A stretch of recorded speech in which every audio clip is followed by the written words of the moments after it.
When I first started learning guitar in the late 90s, I knew I didn't want to be Hendrix, I didn't want to be Clapton, I didn't want to be Gary Moore, and I didn't want to be some sort of virtuoso like a Marty Friedman type. God bless him, but I knew I wasn't cut out for that sort of thing, and I didn't know a whole lot about gear. I was a big fan of punk rock, reggae, third wave ska, Britpop, and even some Japanese bands back then. And with the power of kind of hindsight, looking back at things and all the information we have available to us, looking back on all those bands and all those songs that really shaped how I learned how to play the instrument, one amplifier kept popping up over and over and over again. It really surprised me because I didn't expect it. And it's the Marshall JCM 900.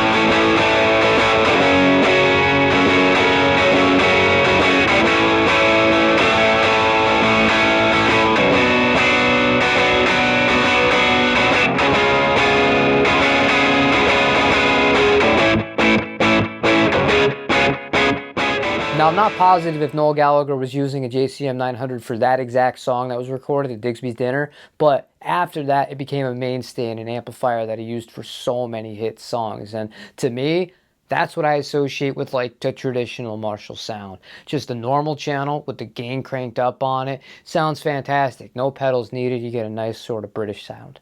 Before we take our second trip down memory lane, I got to shout out the sponsor of today's video, Sweetwater. They're the ones that supplied me with this amplifier so I could film this for you all. And when it comes to amps especially, I love buying from them because if I have problems, and this has happened to me in the past with my own money, they make things right and they make them right fast so that I don't have a whole lot of downtime and a solution is found in a very timely manner. If you're interested in an amp or just anything in general, feel free to use the affiliate link in the description and shop away.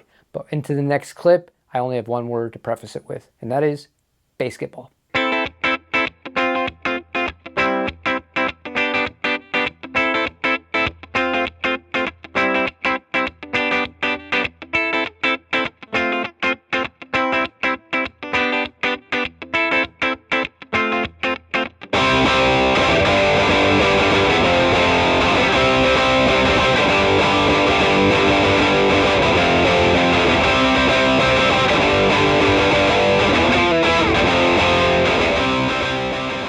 Real Big Fish weren't the only third wave ska band using a JCM 900, but man, they're one of my favorites. I love the guitar tones, I love the drumming, I love the horns, I love the energy and all of it that comes together with a quality third wave ska band show. And it was kind of interesting to me because for years, this is not an exaggeration, I tried to get those sorts of sounds by doing it the other way. I put the clean tone first. I was using this amplifier, a Music Man 212 HD with a vintage style Stratocaster, and I thought that I would be able to do it with just pedals. And the thing that really sells it with this amplifier, I know that on Beer, there's not really reverb on that track if you'll listen to studio recording. You can have your clean tone dialed in with a bunch of reverb if you want to. You want to play reggae, dub, or even some ska songs. And then when you go to the distorted channel, you know, the gain channel here, you can have no reverb or very little reverb on, and it really just makes it a really easy transition. You don't have to pedal dance.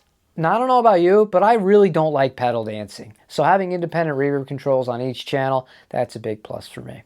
Last but most certainly not least, this one was a major surprise to me when I found out this band was a huge fan of the JCM 900 and of course, my favorite guitar, the Fender Jaguar.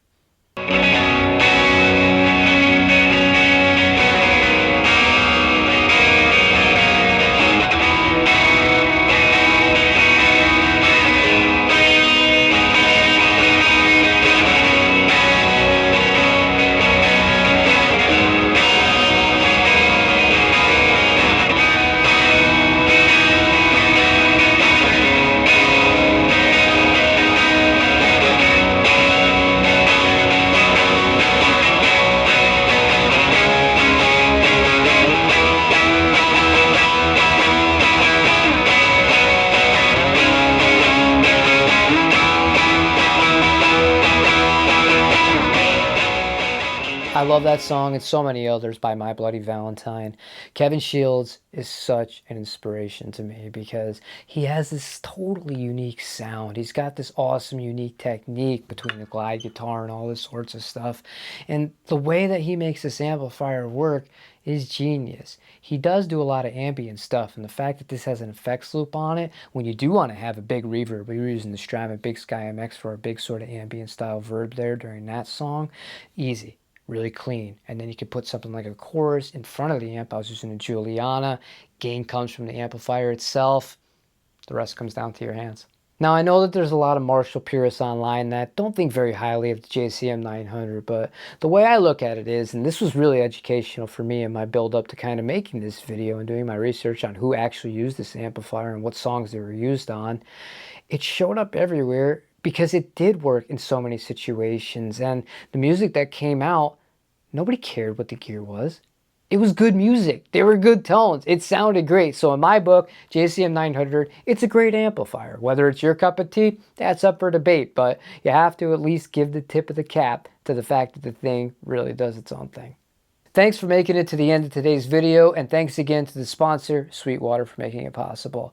For any questions, comments, or concerns, feel free to use the comment section, and if you have a few bands that you love that use JCM 900s, let me know down there as well. Affiliate link is in the description, and outside of that, I hope you have a wonderful rest of your day. Take it easy, everybody.